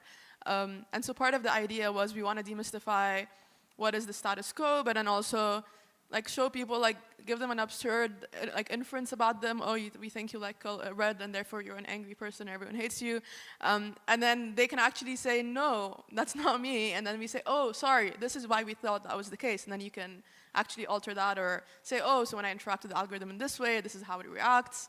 And so we were intentional about trying to introduce new imaginaries of how these feeds could function. And I think this is going to be a bigger part of this line of work that we're hoping to work on not just explaining what is, but explaining what could be.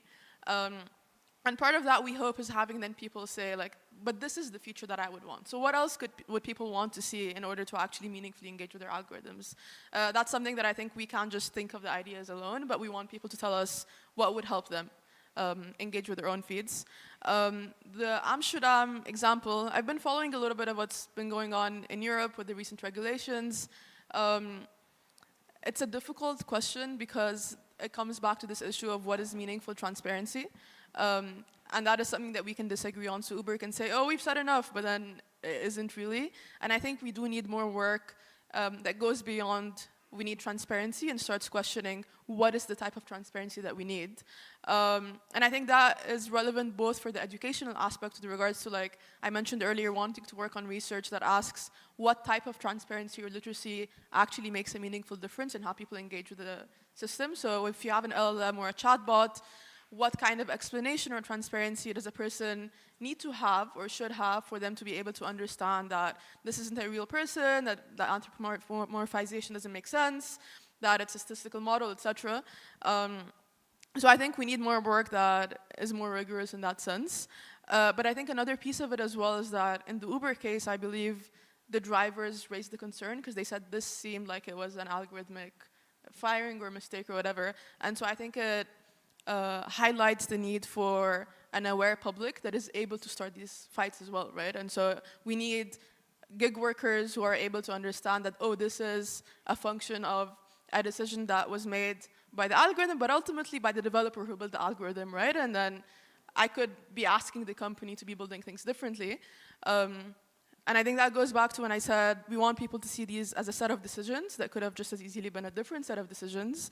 But we also want for the users and the public to be able to raise those concerns. Because as a research community, we're not going to be able to anticipate every problem that an algorithmic system could have. But if people are able to raise these concerns, then you can have the pressure from the regulator's side, but then also from the research community, then also from the users who are engaging in these systems. With regards to reverse engineering, we didn't do any of this in this work specifically. Because we mostly were working with the body of literature that exists, and also even with like blogs produced by these companies. Even honestly, like Meta has made like a suite of like explainers, whatever, that we like looked at. So we also saw how they explain it, and then how the research community explains it, and then looking at literature from across like computer science, but also the social science, law, policy, etc. So we didn't work on any reverse engineering ourselves. But there is a broader, obviously, body of work, and Deb gave a great presentation about algorithmic auditing that tries to do this kind of work.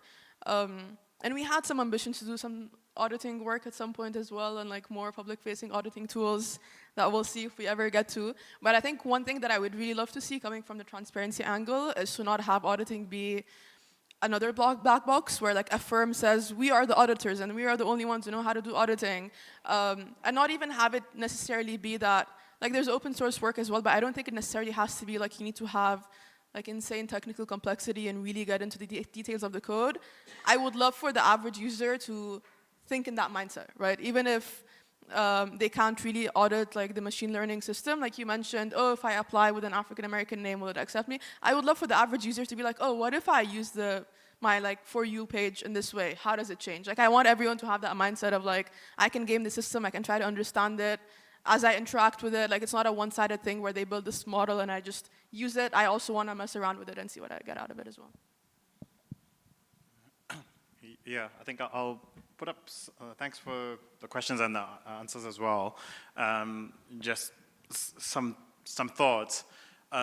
One is I think the role of all of us to do demystification.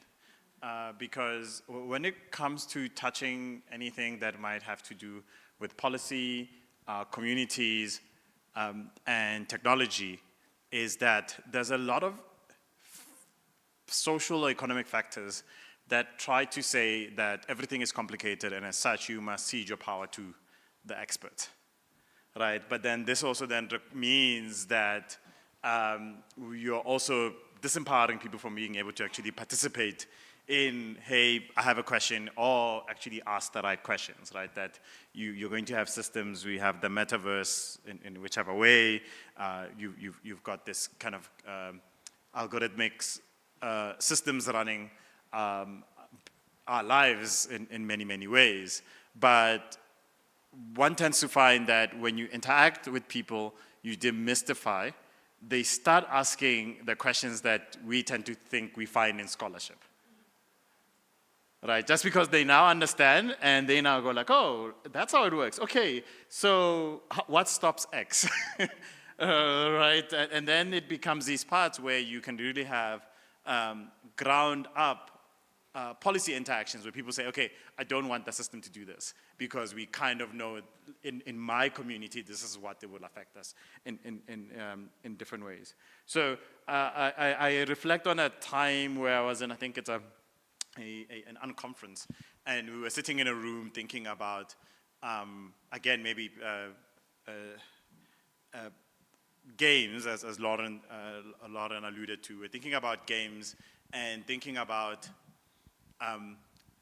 how do different machine learning systems work inside games? And then there was a point that was brought up of saying like, okay, maybe not the game, but if we now have this new this economic model that games are free, and there's going to be ways that they lead you to either buy the coins or whatever so that you can get more play time and all these other things, how then do we either maximize advertising or maximize the buying of coins?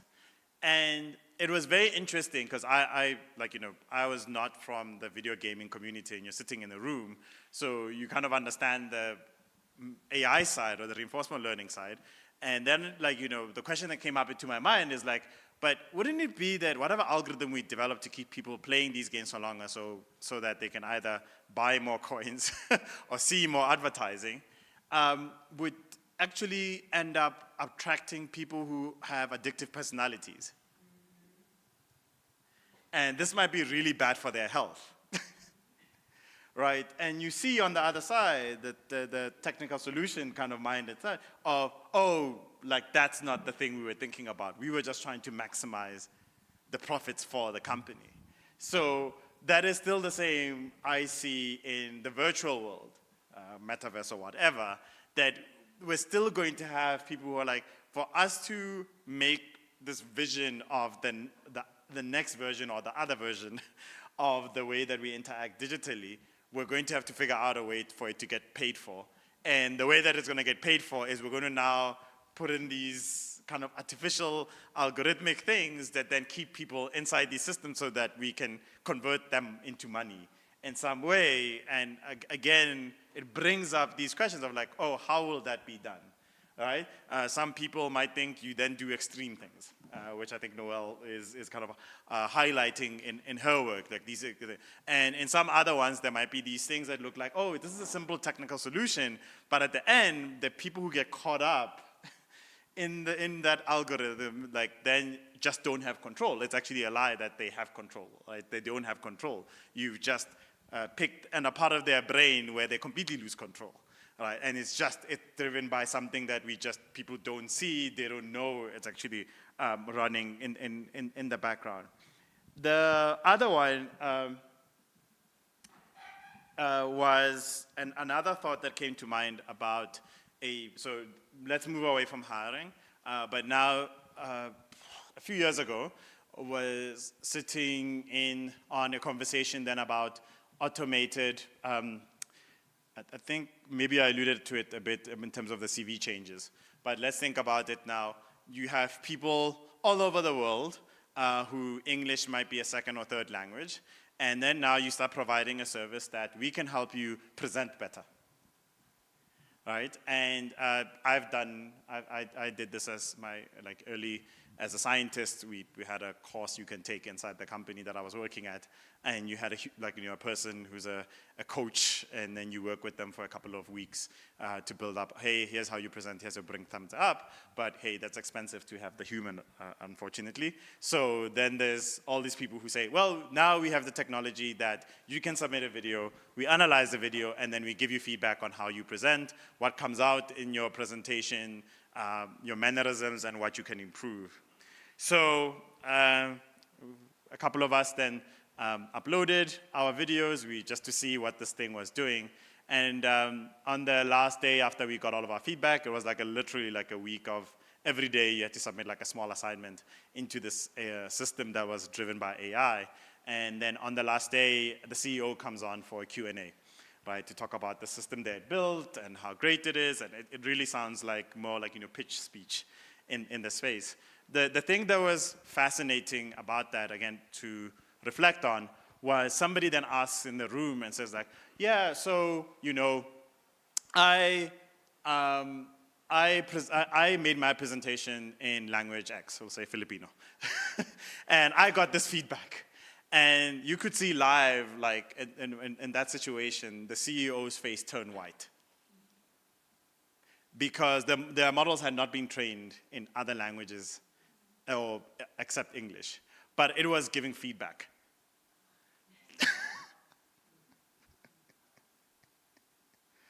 Right? So there's a lot of this also that is happening out there, that the models, they will respond. Right? So it's even hard in terms of thinking about transparency and just think about these automated maybe things that might be generated even inside the metaverse to say we're really going to limit how far this goes. It's really a patch job to try and stop this. And the thing that stuck with me about that interaction was the human experience that the other person had of getting feedback, trying to improve their presentation for like 5 days. And then on the other side, it's like this machine that just like was just responding, but it can't understand. And in this case, the use case was completely that it actually can't process. But it was responding. All right, so just think about that. Like for you as a human, you are pouring almost like your soul into, oh, that's great tips. Let me change the way I do something. And then at the end, you find out like, actually, no, like, it is like these things. So it's another thing in like the safety and the teaching and people being able to understand this that I think is also we should be thinking about. Because yeah, it's like for me sometimes it feels like existential, like, is this cake, right? Or is that like is anything real when it comes to these, yeah. I want to ask a question. No, so it's okay, yeah.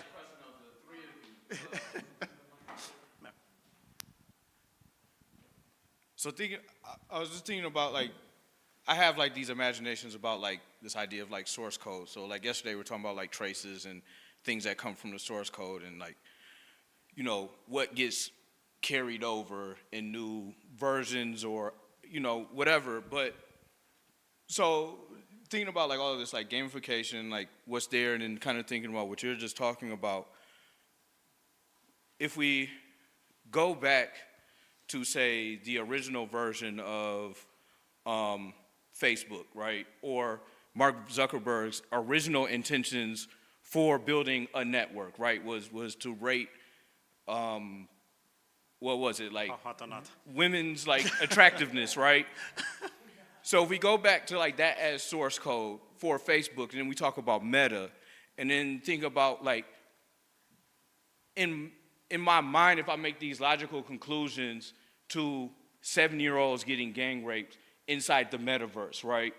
As like coming from the original intent of the imagination of this person, and then we carry these things over, it feels like in an exponential way, these intentions stay within the source code, or just thinking about it in that way of we're using technology from these people's imagination, right? And then we're carrying over the values all the way through into these new technologies that we try to purport as neutral or the next exciting thing, but we take away from the story or the narrative or the intention or the imagination of the originators around these technologies. So I was just trying to think about, you know, where you were going with that, but like how you feel about, you know, these harms and these crimes that feel that have been enacted on people's bodies, virtual or not, and then just thinking about whose imagination whose code we're using in the first place when we're even trying to reimagine new ways of building these technologies. Yeah, sure. Is there any favor? Somebody give favor? Thank you. I have a question for both speakers about public imaginaries. This is sort of coming from Alia's presentation, and also it's related to Noelle from my own research on avatars for my PhD. So I found that in my research that by engaging with different people, I was coming to realize that people had certain interesting views and use cases, some from people from particular groups that I wasn't expecting. I found, for instance, that sometimes people want to create avatars that, some very funny avatars. Like, I heard of, well, I was at an event where somebody told me about an event that they had been, where the speaker talked about creating an avatar that was like a toilet, for instance, and they asked us to imagine what interacting with that avatar would be like. And I've also been in workshops that I've conducted for my research, I've had people talk about how they want avatars to be authentic, but then they were describing authenticity in different ways. So some people were saying, if I wear African prints in real life, why aren't there, any African prints in virtual reality? While some people said that, well, I look like this every day. I don't want to look like this in virtual reality. Virtual reality is about escapism. And so some of these things were quite challenging to my own views about what people wanted in these spaces. And I also spoke with small creators who were quite critical of Meta, for instance. I think generally creators like VR chats, which is like this open space where you can actually be whatever you want to be. But what I found that they disliked about Meta wasn't even data protection or anything like that. It was that Meta was corporatizing the virtual reality space, and that it was less about the cultural, smaller, more intimate experiences that they wanted to create, and all that. So some of these things I found they were quite surprising. So my question is, how have you guys experienced this in your work, situations where certain stakeholder groups have experiences or desires that are very different from what you thought that they would want, and how do you record this or account for it? Like, I don't want to say that it turned out that actually this particular group that I thought would want this actually doesn't want this, because I feel like I don't want to, out them or report that they are not as, that they are rather unethical in the sense of, I suppose what people would generally consider unethical. So how do you report and account for unexpected imaginaries amongst people that use your work and engage with your research?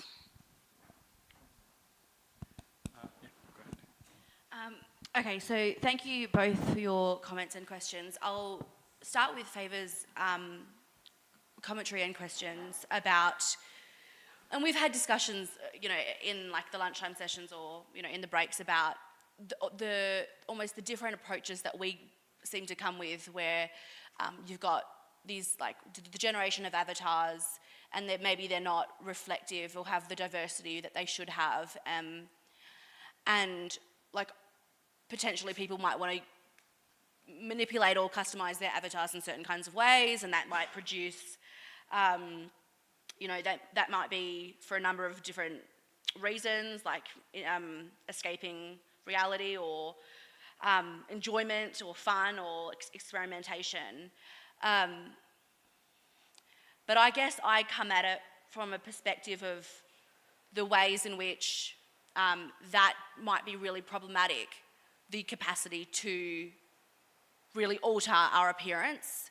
And it's a bit of a different angle to what you're saying, but as part of my dissertation on this, I looked at avatar customization, and I looked at the ways in which people might want to change, their hairstyles, their noses, their bodies,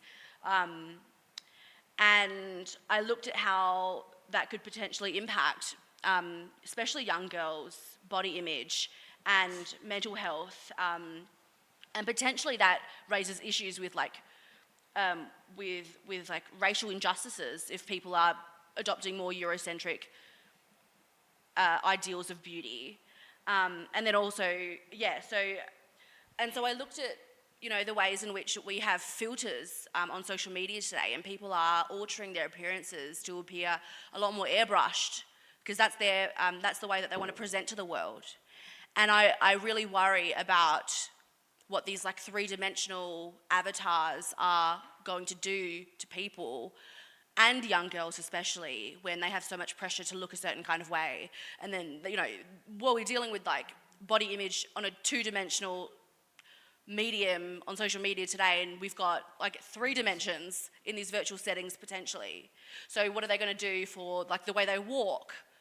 Is there a certain kind of style they want to walk in, a certain kind of way they want to talk, and how that's going to really cause harmful impacts to people? So I guess I just come at it from a different angle, but I understand that there are probably many reasons why people want to change their appearance, and so I'm not seeking to invalidate, but I'm seeking to provide or offer a different kind of perspective. And then on what you were saying, I guess I really don't. You've said it. I mean, it's exactly how it is. I mean, these people that develop these technologies embed those values in the way that it is developed and in the way that it progresses, and I guess we're just all having to deal with the fallout, because no one asked us, do we want this vision? It's almost like a unilateral decision to impose this on the world, and when you have so much power and money and resources, we're just having to pick up the arrogant, as Lauren was talking about, the arrogance of tech executives, the hubris of just thinking that they can go and replicate everything, potentially, not everything, okay, whatever they can replicate and they can get their hands on without restraint. How audacious and how arrogant. So yeah, I mean, you're right, that commentary, and we're just having to deal with it. Oh, sorry. There's so many great comments that are going to be really difficult to respond to in the 9 minutes that we have or less. I want to start with Vukosi's earlier commentary about transparency. And it's interesting how there's different approaches to it. And so, for example, for the algorithm, we wanted to show what it would be like to have transparency. But for Survival of the Best Fit, the AI hiring project, we wanted to show what it's like to not have transparency. And so, and this was a design question as well, when my friend was designing the aesthetic of the thing. It's like an obscure machine, and you can't click. I think at the beginning there was a version where you can click on behind the scenes, and we were like, no, you can't. That's the point. That's a black box, and you don't understand why it made those decisions. But the way the experience ends is that someone complains about not getting hired because they have great qualifications, and the lawyers ask you, why didn't you hire this person? And you can't respond because you don't know why they weren't hired, because the algorithm made the decision. So sometimes, even from an educational perspective, I've heard people say, how would we do education about LLMs when there's so much about how an LLM produces output that we don't understand? And it's that's the point. For people to understand that there's so much that we don't understand is important in and of itself. But then in terms of like Vukosi said that this demystification is a responsibility for all of us, and I completely agree with that. And like my medium of choice happens to be this like creative technology, interactive storytelling, in part because I believe in like what it could do, but in part because I'm a political scientist, depending on who you ask, with like a background in computer science and interactive media, and that's fun for me to work on, and like I enjoy it and I want to do it. But for all of us in the room, there is some form of medium or some audience that we could employ to engage in this demystification. And I think very key to that is questioning our own incentives. Like we talk a lot about the incentives of people in big tech or whatever, but I know that I have to publish if I want to get an academic job. I know that I have to do certain kinds of research and speak in certain spaces. And I think I was just explaining to someone over dinner last night, like the importance of like renewing your intention in Islam, but I've been thinking a lot about this concept of like being continuously critical of yourself and asking, like, I worked on this project that I claimed was going to be for the public. Is my goal now to like exhibit at Tribeca Film Festival, or do I want to go do a public library workshop, right? And so like being continuously critical of whether your incentives have changed along the way. It's really hard, and like it's something that we have to continuously engage in, I think.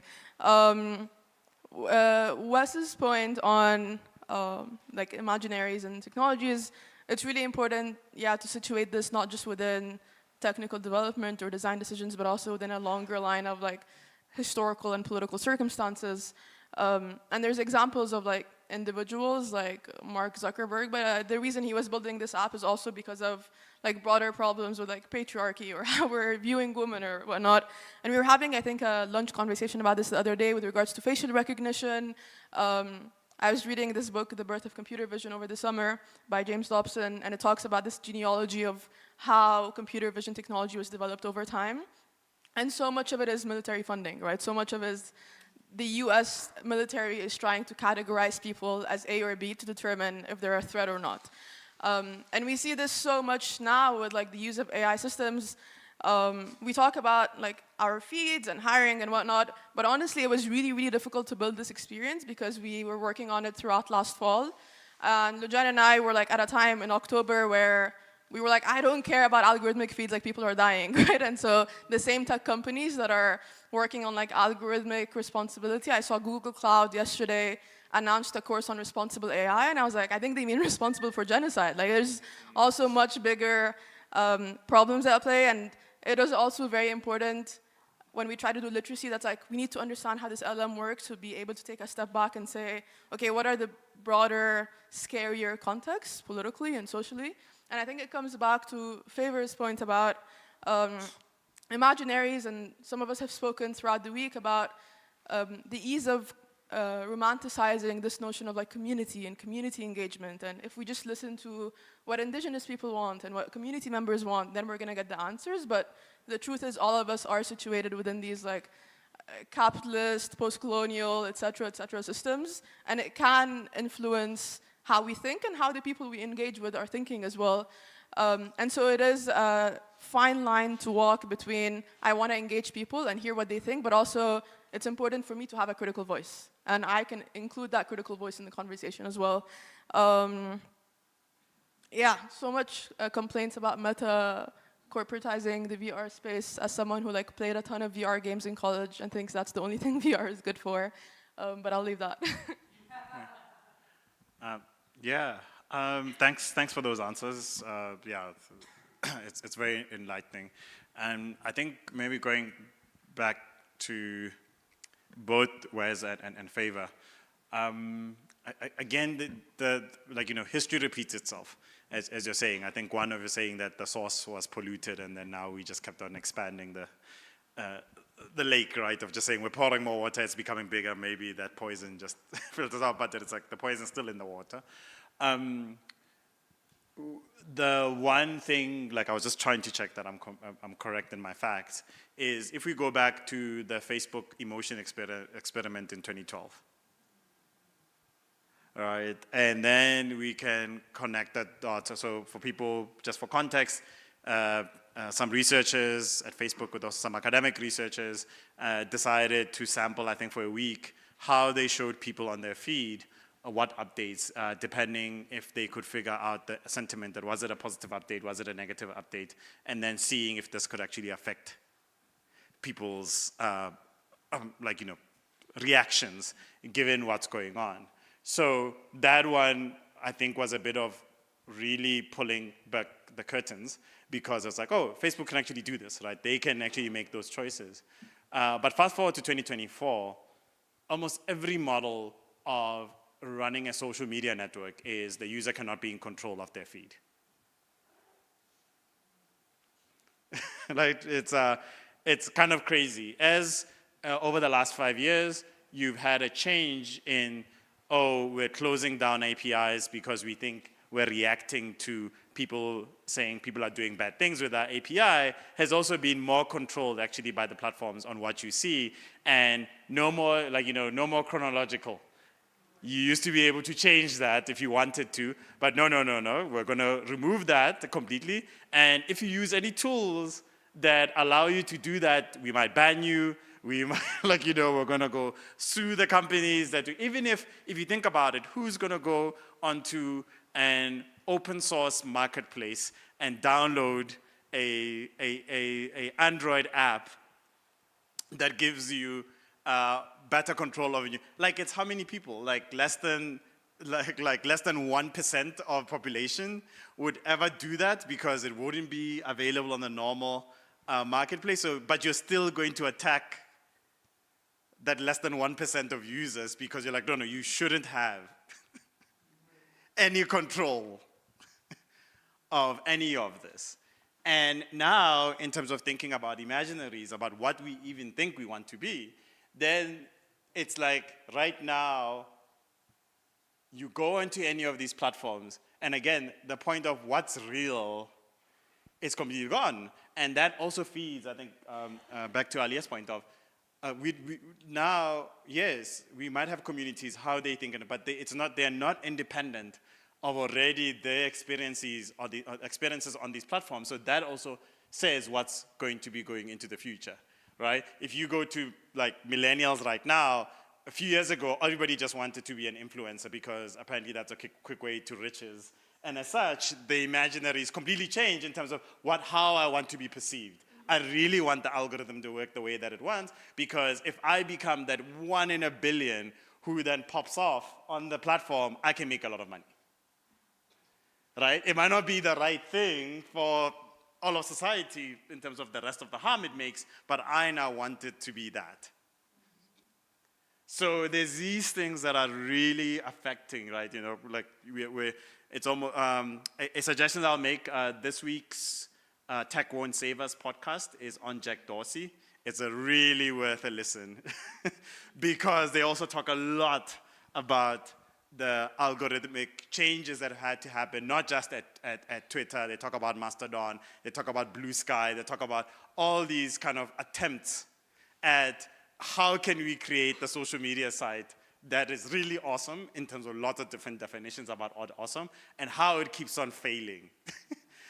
Because ultimately we just want a space that's kind of nice, and that kind of goes against a lot of what the people who are beginning these things. They don't want the place that feels safe, because it has to have these properties that they think will actually lead to the utopia of the world, and it doesn't. For the rest of us, it doesn't make any sense. So we're not learning the lesson. It just will repeat. We can't go back to 2012 the emotion study, kind of know that they could, they could do that, and it's like, oh, no, now it's okay that you don't have any option to choose the way that you experience any of these platforms, in whichever way. So I want to thank Alia and Noelle for their time, for their presentations that they put together. Thanks everybody for the questions as well. A few notes, at 2 p.m. in the room, Lesego will give her lunch sessions. It's been great actually having these lunch sessions. I'm hoping everybody's learning as much as possible, and also sharing as much as possible. Have shared by email and WhatsApp. The public, not public, sorry, wrong word. It's just a link to a shared photo album that we can use just to make also our lives easier as organizers. If we have to choose a few things just to highlight from there, only what you're comfortable sharing with the group, right? Please do not put anything. We're not going to share that link publicly to other people. But I'm just saying, we also want you to be comfortable all right, it must be with your consent, and in which in all the different ways. Put a few things on the website, so Yeah. if you feel comfortable sharing with the group, Yeah. but wouldn't want to see it on a website. Yeah, you can also let us know. Please, we'll be very happy on that. But yeah, thank you and enjoy the lunch break. Oh, sorry, yeah. For those who want to give a gratuity for the cafeteria stuff, yeah, I can collect them now. Oh, that's the bunch of money that's. Okay, sure. Cool.